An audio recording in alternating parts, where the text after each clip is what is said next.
अल्लाहु अकबर। गज़ा में भी आज ही ईद मनाई जा रही है।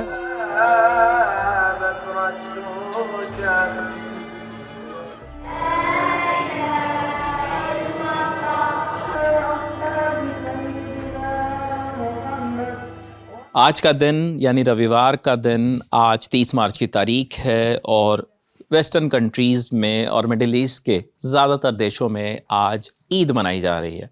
इस मौके पर कई जगहों से कई तस्वीरें हमारे सामने आई, लेकिन अगर दुनिया की बात करें तो दुनिया में कई देशों के बीच आपसी तनातनी है, जिसकी वजह से एक दूसरे पर हमले भी हो रहे हैं। बीते कुछ दिनों से इजराइल और गज़ा के बीच जो लड़ाई चल रही है उस पर हमारे सामने अपडेट्स आए कि सीज़ फायर का उल्लंघन हुआ और फिर से जंग चालू हो गई। आज जो हमारे सामने इस मामले से जुड़ी, इस लड़ाई से जुड़ी खबर है, उसमें ये अपडेट हमारे सामने आ रहा है कि गज़ा पर इजराइल ने हमला किया और उसमें 22 लोगों की जान जाने की खबर है आज ईद के मौके पर। उसके बाद जो तस्वीरें सामने आ रही हैं, क्या लेटेस्ट जानकारी वहाँ से सामने आ रही है? साजिद, क्या है नई जानकारी आज वहाँ पे? किस तरीके से, क्या युद्ध विराम हुआ या फिर वहाँ पे अभी भी इस तरीके की तस्वीरें नज़र आ रही हैं? जी विपिन, आपने जिक्र कर दिया कि आज मिडिल ईस्ट और वेस्टर्न, कई सारे वेस्टर्न ममालिक में आज ईद मनाई जा रही है। और आज के दिन का अपडेट ये है कि गज़ा में भी आज ही ईद मनाई जा रही है और उस दौरान इज़राइल के हमले लगातार जारी हैं। ये सीज़ फायर टूट गया था बीच में, इसका जिक्र हम अभी आगे करेंगे। लेकिन ताज़ा अपडेट ये है कि आज के 30 तारीख के हमले में 22 लोग मारे गए हैं और अल मवासी ह्यूमैनिटेरियन जोन एक है वहाँ पे भी हमले हुए हैं, जिसमें 3 यंग एयर रेड का मतलब क्या? एयर स्ट्राइक से है? एयर स्ट्राइक से है। एयर स्ट्राइक शुरू हो गई है इसी महीने, मार्च के महीने से ही शुरू हो गई थी एयर स्ट्राइक। वो सीज़ फायर मतलब उल्लंघन हुआ था, दोनों पक्ष एक दूसरे पर आरोप लगा रहे हैं। लेकिन तो आज का अपडेट यही है कि 22 लोग मारे गए हैं और उसमें एक अल मवासी ह्यूमैनिटेरियन जोन, असल में ये जो इज़राइल ने ना कई जगहों को ऐसे जोन घोषित कर दिया है। ह्यूमैनिटेरियन जोन वो कहता है कि आप हम गज़ा के लोगों से कहता है कि आप वहाँ जाके चले जाइए तो आप सुरक्षित रहेंगे। तो उसमें से ही एक ज़ोन पर बमबारी हुई है और जिसमें 3 यंग लड़कियों की जान गई है और टोटल गज़ा में 22 लोग मारे गए हैं। क्या आज गज़ा में भी ईद मनाई जा रही है, अगर आप ये दर्शकों को बता पाएं? जी, गज़ा में आज कुछ तस्वीरें भी हमारे पास आ रही हैं। जी, जब हम नक्शा देखते हैं, बेसिकली फ़िलिस्तीन के 2 प्रांत हैं, वेस्ट बैंक और गज़ा। और जो फ़िलिस्तीन है वो भी मिडिल ईस्ट में ही पड़ता है। तो मिडिल ईस्ट में आज, मिडिल ईस्ट और गल्फ़ के जितने भी देश हैं और ज़्यादातर वेस्टर्न ममालिक में आज के दिन ईद मनाई जा रही है। तो गज़ा में भी ज़ाहिर सी बात है वो आज ही ईद मनाई जा रही है। तो कुछ तस्वीरें हैं और कुछ वीडियोस भी आई हैं जिसमें टूटी मस्जिदों के बीच, खंडहर के बीच लोग शफ़े बनाकर जा नमाज बिछाकर नमाज पढ़ रहे हैं और इस तरीके की तस्वीर आई है गज़ा से।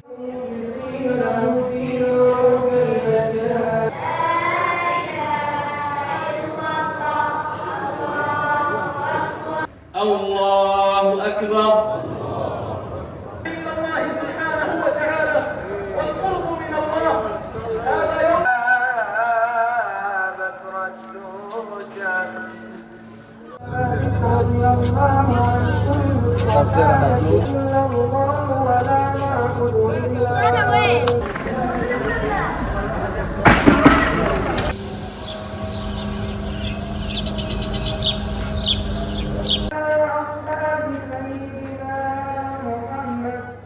क्या कुछ बयान भी आए हैं, कुछ ऐसी चीज़ें भी सामने आई हैं जिसमें वहाँ के जो हुक्मरान हैं या कुछ जवाबदेह लोग हैं उनकी तरफ से कुछ कहा गया इन हमलों के बाद? जी, तो इसके लिए मैं थोड़ा सा ना आपको पीछे ले चलूँगा और आपको थोड़ा टाइमलाइन बताना पड़ेगा सीज़ फायर की, तभी जाके ये आपको जो हमास के लीडर हैं खलील अल हया, उनका ये बयान समझ में आएगा। तो खलील अल हया ने बेसिकली नए सीज़ फायर के लिए बात कही है। उसके लिए मैं थोड़ी सी आपको टाइमलाइन बता देता हूँ। पिछले साल ये जंग शुरू हुई है 7 अक्टूबर 2023 से। फिर नवंबर 2023 में पहला सीज़ फायर हुआ।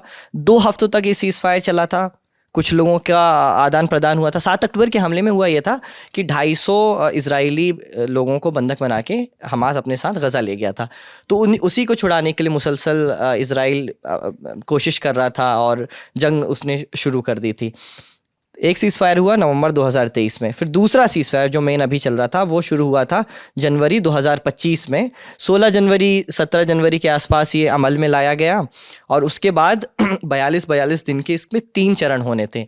ठीक है, तो पहले चरण में ये होना था कि यहाँ से इज़राइल की जेल में जो फ़िलिस्तीनी बंधक बंद हैं वो 50 छोड़े जाएंगे, तो वहाँ से हमास एक इज़राइली बंधक को रिहा करेगा। इस तरीके से आदान प्रदान हो रहा था।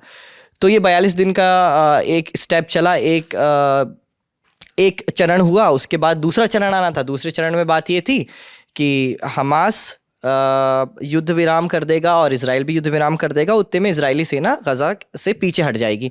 लेकिन इज़राइल ने ये बोला कि हम ये नहीं करेंगे, हम गज़ा से पीछे नहीं हटेंगे, ये पहले ही चरण को एक्सटेंड कर दो, मतलब हम स्थायी युद्ध विराम नहीं करेंगे।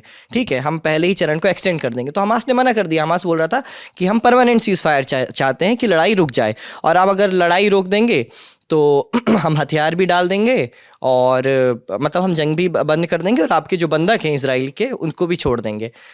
तो 1 मार्च से ये फिर से लड़ाई शुरू हो गई थी। मतलब 1 मार्च को ये अंतिम फर्स्ट फेज़ का अंतिम दिन था और 18 मार्च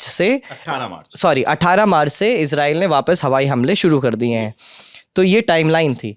उसके बाद से इज़राइल लगातार दबाव बनाने की कोशिश कर रहा है हमास पे कि आप हथियार डाल दें। तो उसी का अपडेट है कि 29 तारीख को जो खलील अल हया हमास के एक बड़े नेता 29 मार्च को, यानी बीते दिन वहाँ के मुताबिक, हाँ वहाँ के मुताबिक उनका ये बयान आया है। तो ये बयान मैं थोड़ा सा सुना दूंगा। अरबी में है ये, और उसका तर्जुमा मैं आपको पहले हम जो उनका बयान आया है एक बार आपको वो दिखाते हैं थोड़ा सा हिस्सा, और फिर उन्होंने क्या कहा ये साजिद आपको बताएंगे। वक़द तसल्लमना क़ब्ल यौमैन मुक़तरहन मिन अल-इख़वत अल-वसता फ़ी मिस्र व क़तर तआमलना मअहु बिइजाबिय्यत व वाफ़क़ना अलैह व नअमल अल्ला युअत्तिलहु अल-इह्तिलाल औ अन युजहिद जुहूद अल-वसता।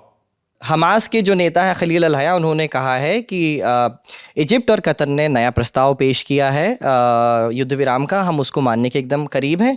और खलील अल हया अपने बयान में आगे ये भी कह रहे हैं कि अगर ये परमानेंट युद्ध विराम हो जाता है तो, और इसमें लिखा हुआ है कि इज़राइल अपना इलीगल ऑक्यूपेशन गज़ा से और फ़िलिस्तीन से छोड़ देता है, तो उस दिन हम हथियार डाल देंगे।